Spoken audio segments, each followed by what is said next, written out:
अब वीडियो को क्लिक करने के बाद आपके मन में एक क्वेश्चन आया होगा कि आज तो मार्केट बंद है, सब कुछ ठंडा पड़ा है, तो आज एनालिसिस कैसे आ गया।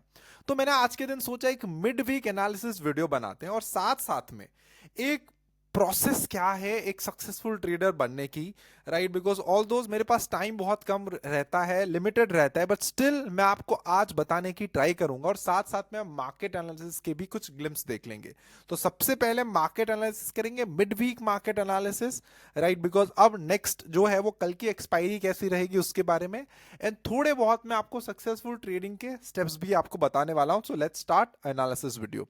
अब सबसे पहले हम एफ एंड डी के डेटा को स्टडी करेंगे। ऑलमोस्ट एफ ने $5 बिलियन की सेलिंग करी है इन मंथ ऑफ फेब्रुवरी में, और उसी के सामने डीआई ने उससे ज्यादा बाइंग करी है, बट स्टिल हमारा जो मार्केट्स है फेब्रुवरी मंथ में गिरा है।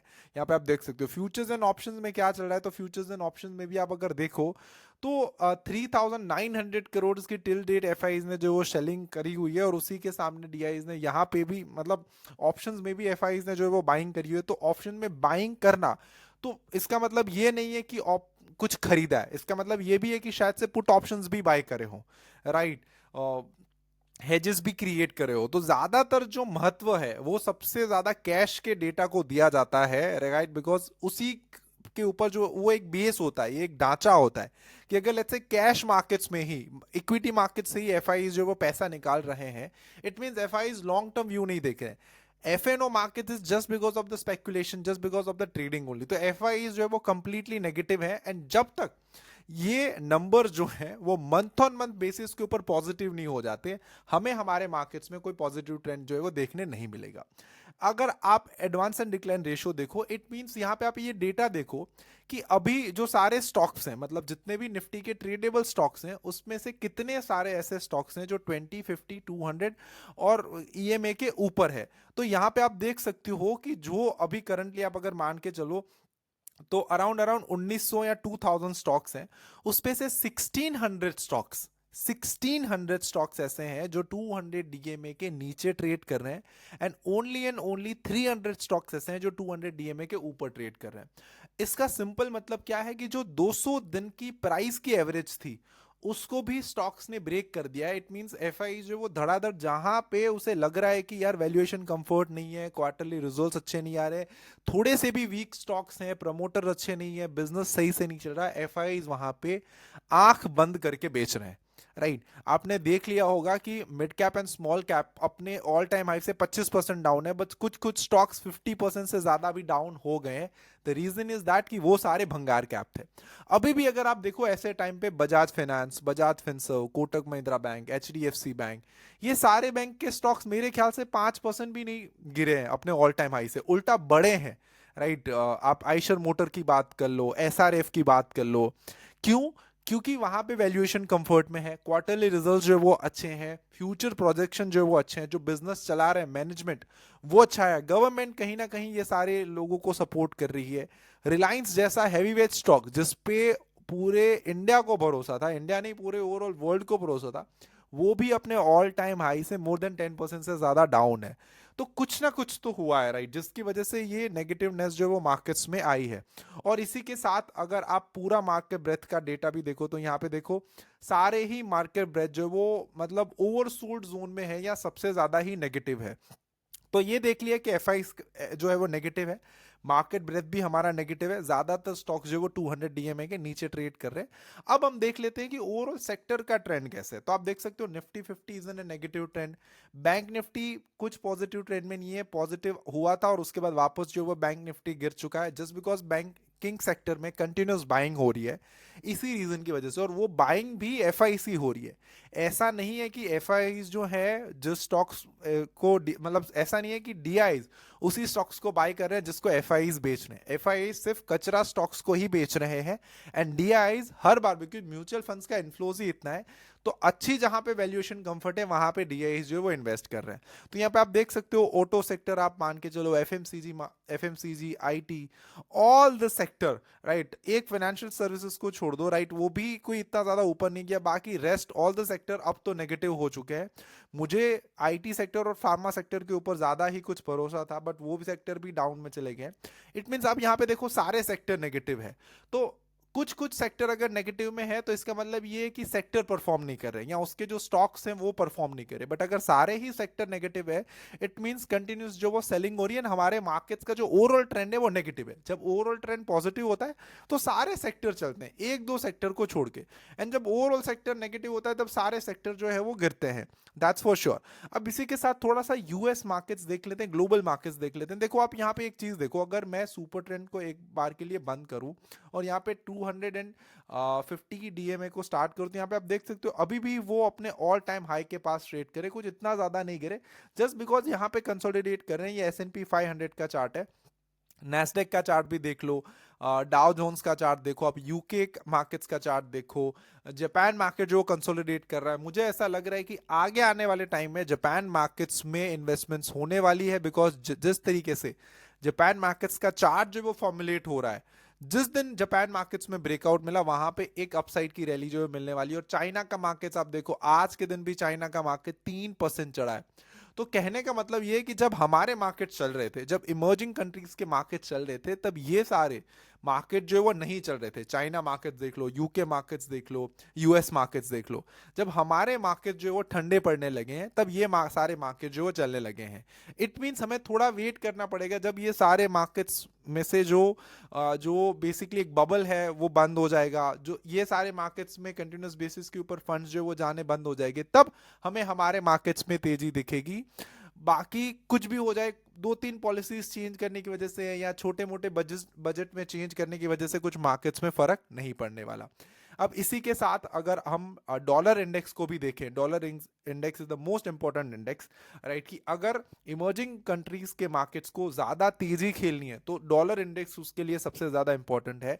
एंड डॉलर इंडेक्स अभी गिरने के मूड में बिल्कुल नहीं है, जस्ट बिकॉज ये इतना थोड़ा सा इसीलिए गिरा है बिकॉज यूएस मार्केट्स में थोड़ी बहुत मंदी है इस रीजन की वजह से, और वो कोई इसको गिरना नहीं बोलते 109 से, अगर कोई 106 के पास आ जाता है तो, राइट। डॉलर इंडेक्स अराउंड अगर 100 के पास आ गया फिर हम तेजी जो है वो कर सकते हैं हमारे मार्केट्स में। हमारे लिए सबसे बेस्ट यही है कि डॉलर इंडेक्स जितना नीचे जा सके उतना नीचे जाए, बट अभी ऐसा हो नहीं रहा। रुपीस की वैल्यू उल्टा डाउन हो रही है कंपेयर टू द डॉलर। अब इसी के साथ हम क्या करेंगे, यहाँ पे आप गोल्ड सिल्वर का चार्ट भी देख लेते हैं। देखो गोल्ड अभी ऑल टाइम हाई के पास कंसोलिडेट कर रहा है, एंड जैसे ही इसको ब्रेक करेगा मुझे लगता है कि नेक्स्ट टारगेट जो गोल्ड में 90,000 तक मिल सकता है। सेम टाइम पे आप सिल्वर भी देखो तो कंसोलिडेट कर रहा है, ब्रेकआउट की वेट कर रहा है। एक जैसे ही अच्छी न्यूज आएगी सिल्वर भी मेरे ख्याल से ब्रेकआउट करेगा। तो gold and silver all positive trend. अगर आप क्रूड ऑयल की बात करोगे नेगेटिव ट्रेंड है। नेचुरल गैस अगेन वापस से पॉजिटिव में चेंज हो गया, natural gas is in a positive. Copper की बात करो, copper is also positive. Zinc की बात करो, जिंक एक पैटर्न जो वो फॉर्मुलेट कर रहा है, जैसे ही ये लेवल का ब्रेकआउट बेसिकली करेगा जिंक, एक यहां से अपवर्ड ट्रेंड जो वो देखने मिलेगा। और अगर ये लेवल का ब्रेक हुआ 265, देन यहां से जिंक जो है वो और ज्यादा डाउन जा सकता है। देखो कमोडिटीज मार्केट्स ना बहुत ज्यादा इंटरेस्टिंग है। कमोडिटीज मार्केट सिर्फ चार्ट ड्रिवन मार्केट्स नहीं होता, उसमें हमें ईआईए के रिपोर्ट्स भी आते हैं। बेसिकली ईआईए के रिपोर्ट जो है वो यूएस ही पब्लिश करता है हर थर्सडे, बेसिकली वहां पे इन्वेंट्री होती है, हर थर्सडे जो वो रिपोर्ट पब्लिश होता है। उस रिपोर्ट्स में ये बताया जाता है कि इस पर्टिकुलर प्रीशियस जो मेटल है या कमोडिटीज है या जो ये एनर्जी कमोडिटीज है उसका कितना यूज हुआ या कितना बेसिकली उसको खरीदा गया है या कितना उसका टर्नओवर हुआ है, क्या है। बिकॉज लार्जेस्ट जो ऑयल की जो भी लेट्स से यूज करता है वो भी यूएस है। क्रूड ऑयल की बात करूं तो नेचुरल गैस का भी सबसे ज्यादा यूज यूएस ही करता है, तो वही रिपोर्ट पब्लिश करता है और उसकी कितनी बाइंग एंड सेलिंग हुई है उसका डेटा जो है हमें ईआईए रिपोर्ट में मिल जाता है। एंड उसके बेसिस के ऊपर नेक्स्ट वीक में या नेक्स्ट वीकेंड में जो है वो मूवमेंटम आती है, राइट। तो ये बेसिकली कमोडिटी मार्केट्स का डेटा था। अब हम हमारे करेंसी मार्केट्स को देख लेते हैं। यहाँ पे आप देख सकते हो कि ऑलमोस्ट हमारी प्राइसेस जो वो डाउन जा रही है और डॉलर की प्राइसेस जो बढ़ रही है। तो अभी $1 के लिए हमें 87 रुपीज जो वो देना पड़ रहा है। इसी के सामने ब्रिटिश पाउंड के साथ भी आप देखो तो पहले जो हमें 100 रुपए देने पड़ रहे थे 1 पाउंड के, वो आज 110 रुपए हो गए। यूरो के सामने भी हमारा जो रुपीज है वो वीक हो गया है, और जापान येन के सामने भी हमारा रुपीज जो है वो वीक हो गया है। तो ओवरऑल मंदी है, कोई एफआईज बेच रहे हैं इसलिए मंदी नहीं है, एफआईज भी कुछ पागलों की तरह ऐसे ही नहीं बेच रहे। ओवरऑल हमारी ही कंट्री में मंदी है। ओवरऑल अगर आप जॉब का डेटा देखो हमारा, राइट, कितने लोगों को जॉब मिल रही है उसका डेटा देखो, तो आप देखो एवरेज पैकेज देखो, एवरेज सैलरी देखो, एवरेज पर्सन पर स्पेंड देखो। तो ये सारी चीजें अगर आप देखोगे ना तो आपको पता चलेगा सिर्फ चार्ट्स देखने से आप एक प्रॉफिटेबल ट्रेडर नहीं बन सकते। तो ये था मेरा ओवरऑल मोटा मोटी जो मार्केट एनालिसिस है वो। अब मैं अगर आपको सिंपल एंड शॉर्ट टर्म में एक सक्सेसफुल ट्रेडर बनने की अगर की मैं आपको बताऊं, तो देखो मैं कैसे बना था, मैं आपको बताता हूं कि सबसे पहले तो मैंने ये देखा कि there is a two type of trading. One is discretionary way of trading, कि जहां पे आप बेसिकली चार्ट्स को देखते हो, एनालिसिस करते हो, इंडिकेटर्स को देखते हो, या किसी भी कोई डेटा को देखते हो, वो डेटा को देख के आप खुद से एक डिसीजन जो है वो बनाते हो कि यहां से मुझे ऐसा लग रहा है मार्केट ऊपर जाएगा या मार्केट जो है वो नीचे जाएगा, जिसको मैन्युअल वे से आप करते हो डिस्क्रिशनरी, कि आपको लगने के बेसिस के ऊपर आप ट्रेड करते हो। सेकेंड होता है सिस्टमैटिक वे ऑफ ट्रेडिंग। अब what is a systematic way of trading, कि जो भी आपको ट्रेड करना है, आपकी एंट्री कहां पे होगी, एग्जिट क्या है, टारगेट क्या है, स्टॉप लॉस क्या है, ट्रेलिंग स्टॉप लॉस क्या है, ये सारे जो रूल्स हैं वो आपके फिक्स होते हैं, वो कभी भी चेंज नहीं होते। एक बार आपने रूल्स बना लिए, वो रूल्स कभी भी चेंज नहीं होंगे, और उसी रूल्स को आप बेसिकली बैक टेस्ट करोगे प्रीवियस 5 इयर्स 10 इयर्स के डेटा के ऊपर।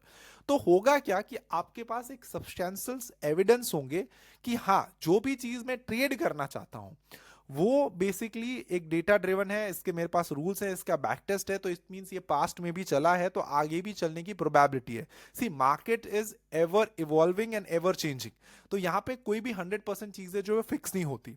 और रही बात सक्सेसफुल ट्रेडर बनने की, तो सक्सेसफुल ट्रेडर आप तभी बन पाते हो कि जब आपके पास वो लेवल का नॉलेज है, जब आपके पास वो लेवल की समझ है, वो लेवल की सिस्टम्स हैं।